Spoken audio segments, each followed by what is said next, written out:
Dans les familles dites normales, les parents sont les personnes mêmes qui sont censées être le pilier. Ils sont source de bonheur et de joie dans la vie de leurs enfants.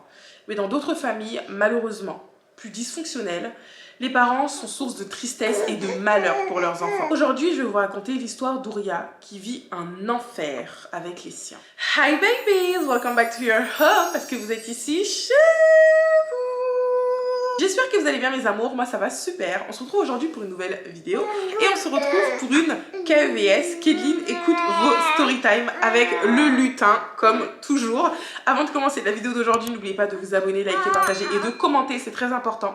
Si vous n'avez pas vu les vidéos précédentes, je vous invite à cliquer sur le petit i qui est juste là.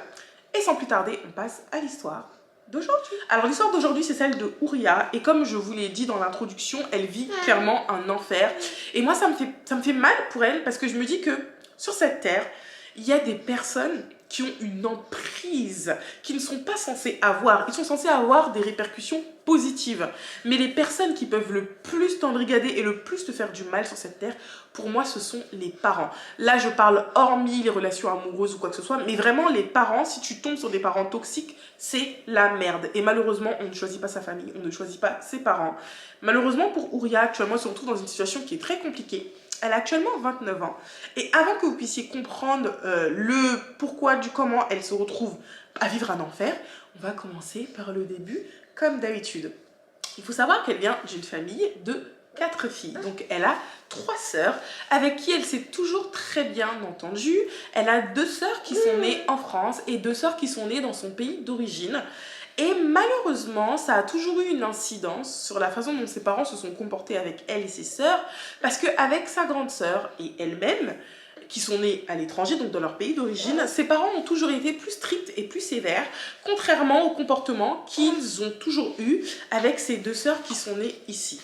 Heureusement, ça n'a pas créé de conflit, de jalousie entre ses sœurs et elle, mais ça aurait pu, quand les parents ne se comportent pas de la même manière avec tous leurs enfants, et ben malheureusement, parfois, ça a son incidence sur le comportement qu'ils ont entre eux.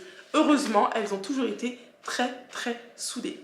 Ils viennent d'une région, donc dans leur pays d'origine, où ils sont réputés pour se marier entre cousins. Et ils sont également réputés, pour les mariages forcés et les mariages arrangés. Depuis toute petite, elle entend ses tantes, ses cousines parler de ça et elle s'est toujours dit « je ne veux pas avoir à vivre une situation pareille ». Et elle ne s'est pas dit ça qu'à elle seule, avec ses sœurs, elles en ont déjà discuté, et elles se sont dit « si un jour il nous arrive ça, on s'enfuit en fait ». Elle n'aurait pas supporté de voir l'une de ses sœurs se faire marier de force parce que elle, c'est la deuxième, donc il aurait forcément fallu que ça commence quelque part. Malheureusement, le jour qu'elle redoutait tant est arrivé parce que, excusez-moi si je bug sur certains mots, mais en fait, moi, ce genre d'histoire, ça me choquera toujours. C'est pas dans ma culture, donc j'ai du mal à concevoir ça. Vous voyez, j'ai du mal.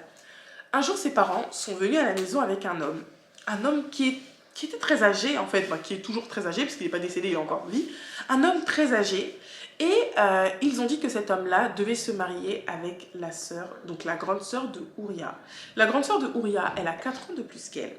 Et cet homme-là avait au moins 15 ans de plus que sa grande sœur. Donc, vous imaginez des jeunes filles toutes fraîches qui voient en face d'elles un homme qui a déjà fait le tour du monde dans son lit, un homme qui a déjà connu énormément de choses, et ça se voyait en fait sur son visage que c'était un gars qui était vraiment... Il avait déjà mangé la vie, vous voyez ce que je veux dire? Ça les a traumatisés. Bien évidemment, la grande sœur d'Ouria n'a pas eu le choix. Ses parents ne lui ont absolument pas laissé le choix. Et avant de vous dire comment sa grande sœur est devenue, je tiens à vous dire comment elle était avant. C'était une femme très souriante, très pétillante. Elle ne s'énervait jamais. Vous savez, il y a toujours cette personne-là dans notre entourage qu'on connaît et qui est réputée pour ne jamais s'énerver et pour toujours prendre la vie du bon côté. Vous voyez, elle prenait toujours la vie du bon côté, elle était toujours souriante. À chaque fois qu'il lui arrivait quelque chose de mal, quelque chose de mauvais, entre guillemets, eh ben, elle avait pour habitude de dire bah, écoutez, c'est la vie, c'est pas grave, au moins j'ai la santé, ça va aller, il y a des personnes qui meurent de faim. Elle essayait vraiment d'avoir une mentalité super positive. Mais depuis son mariage, c'est comme si le comportement de son mari, parce qu'en plus c'est quelqu'un qui se comportait mal, avait déteint sur elle. Pas qu'elle était devenue méchante, mais elle avait un comportement qui était beaucoup moins joyeux, elle était beaucoup moins gaie qu'avant. C'était une personne complètement différente. Elle était devenue complètement différente de ce qu'elle était avant. Ouria était proche d'elle avant son mariage et avant tout ce qui s'est passé, sauf que ce mariage les a énormément éloignés et Ouria ne cessait de se plaindre auprès de ses parents que sa sœur avait changé de comportement, qu'elle était beaucoup plus éteinte qu'avant. Mais ses parents n'en avaient absolument rien à faire et lui ont fait comprendre que, écoute, quand tu seras dans ton mariage à toi, tu le dirigeras comme tu en as envie. Mais là, pour l'instant, il s'agit du mariage de ta sœur. Donc, laisse-la tranquille. Et si elle est heureuse comme ça avec son mari, laisse-la. Mais nous, on va absolument pas intervenir parce qu'il s'agit de son mariage. Et ses parents ont déjà eu à se comporter et à dire des phrases similaires. Mais c'était lors du mariage de sa cousine qui, malheureusement, se faisait battre par son mari. Elle a déjà essayé de venir parler avec les parents de Ouria parce que ses parents, elle, ne voulaient pas l'écouter et ils lui ont sorti également les mêmes phrases. C'est ton mariage, on ne peut pas s'immiscer entre toi et ton mari, donc gérez-vous en fait. Et c'est quelque chose qui lui faisait très très mal, sachant que avant et hormis tout ça, il faut savoir que ses parents, ce sont des personnes qui se donnent un genre devant des personnes extérieures à la famille. Je m'explique. Il y a des gens, quand il s'agit de personnes qui sont dans la famille, ils vont avoir un comportement différent des personnes dites étrangère. En gros, son père, il a déjà été confronté à ce genre de situation avec la fille d'un ami à lui. Et il parlait avec cette fille, parce qu'elle était déjà venue parler avec son papa à la maison, il parlait avec elle, mais d'une façon totalement différente de la façon dont il s'adressait à Ouria et avec ses sœurs. Il était d'une bienveillance. Il avait cet instinct paternel là que Ouria a toujours recherché chez son père, sauf que malheureusement, il se comportait comme ça qu'avec les personnes extérieures à la famille. C'est pour ça que j'y reviendrai plus tard, mais quand Ouria a commencé à vivre tout ce qu'elle a vécu et qu'elle en parlait à des amis de son père pour qu'ils puissent discuter avec lui, eh ben, on la croyait pas. On la croyait pas parce que justement, le visage qu'il montre à l'extérieur, c'est pas le visage qu'il montre à la maison et avec sa famille. Anyways, cette situation a profondément marqué Ouria et elle s'est dit, en aucun cas, et il est hors de question que je vive ce que ma grande sœur est en train de vivre actuellement.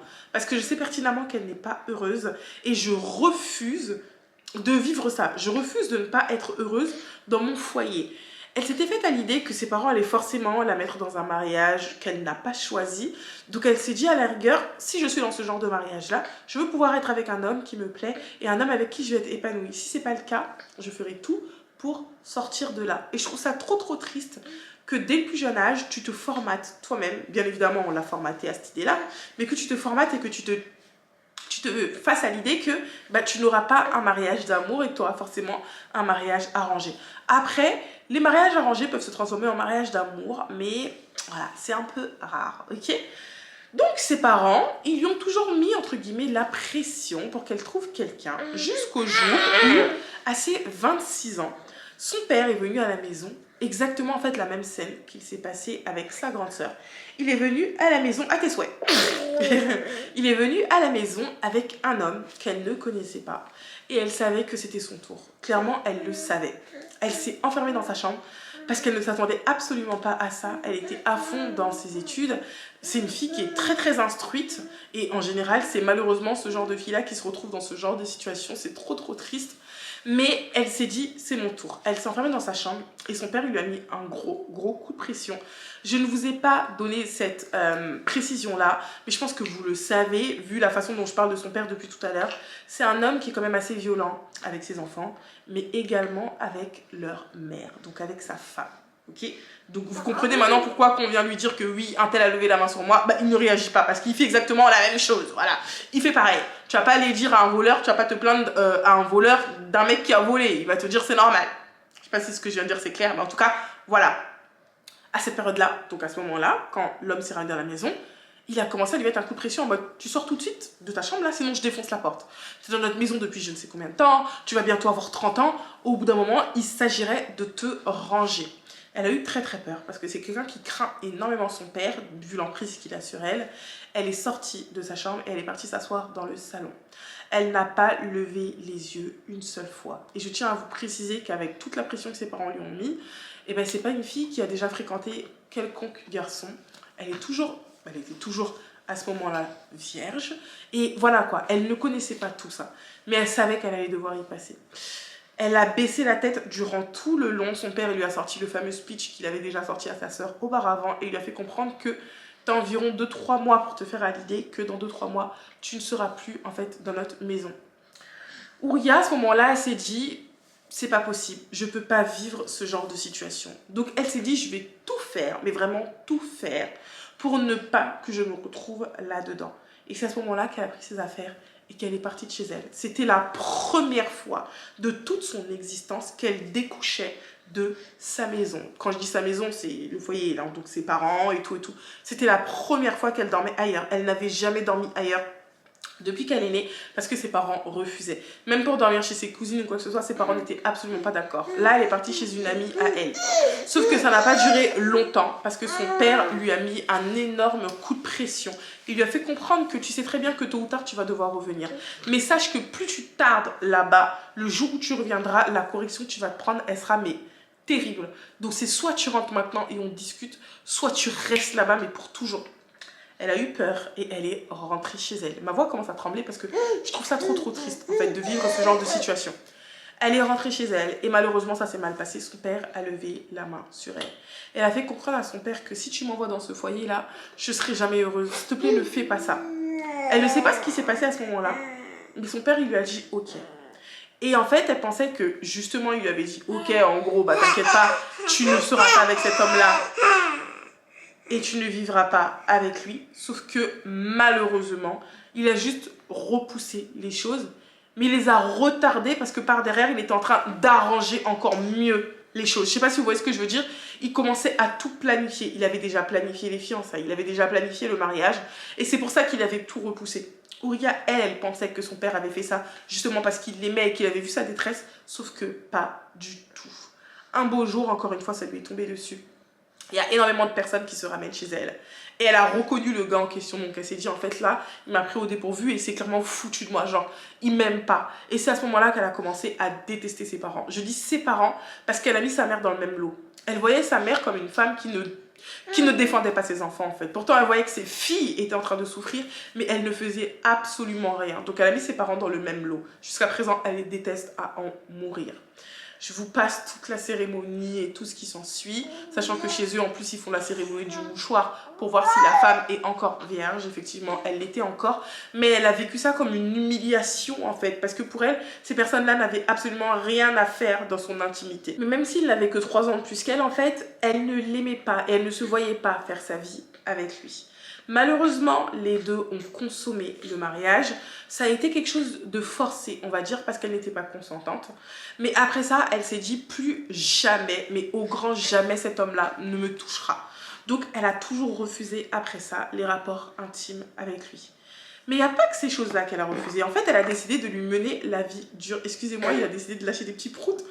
Elle a décidé de lui mener la vie dure. Elle ne cuisinait pas. Elle ne faisait pas le ménage.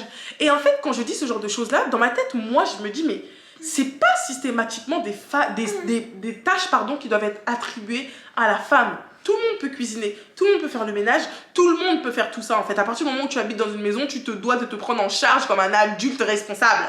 Sauf que chez eux, c'est des choses qui n'existent pas. Chez eux, c'est la femme qui est collée à la cuisine, la femme qui est collée au balai, la femme qui est collée à toutes les tâches ménagères.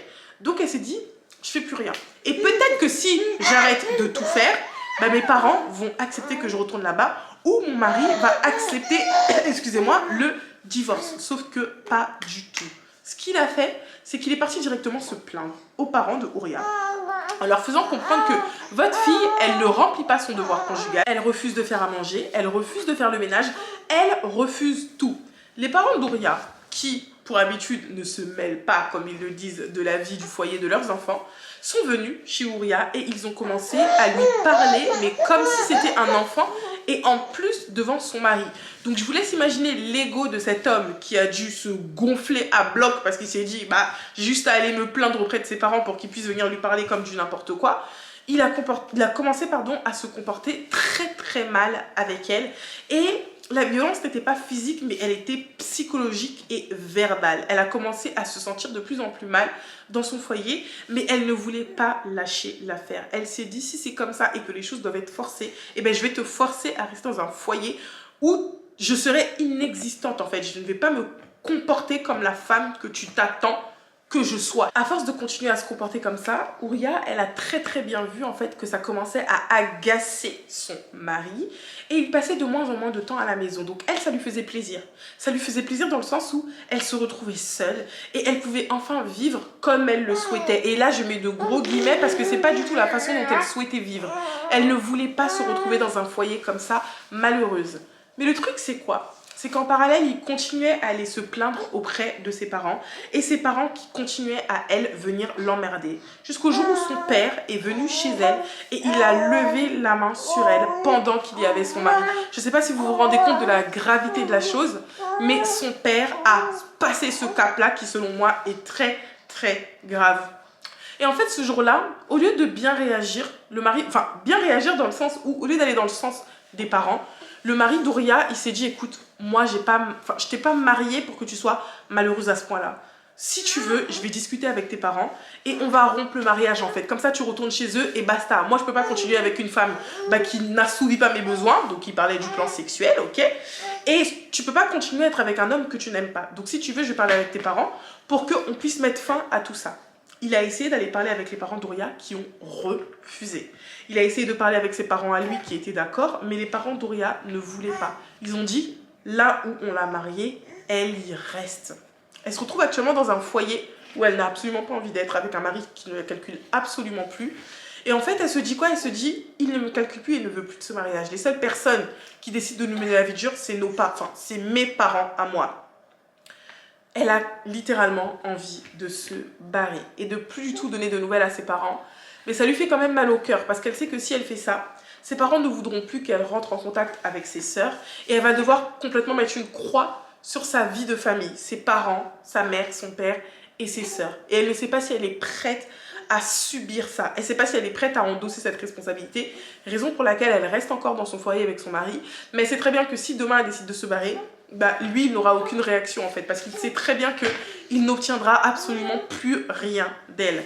C'est la raison pour laquelle elle a décidé de nous raconter son histoire aujourd'hui, parce qu'elle aimerait avoir notre avis sur sa situation.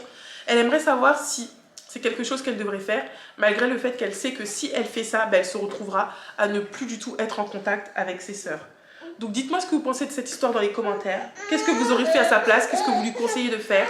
Et je vous donne mon avis maintenant. Alors déjà, moi, je trouve très triste qu'en 2026, il y ait encore des familles qui pratiquent le mariage arrangé et le mariage forcé.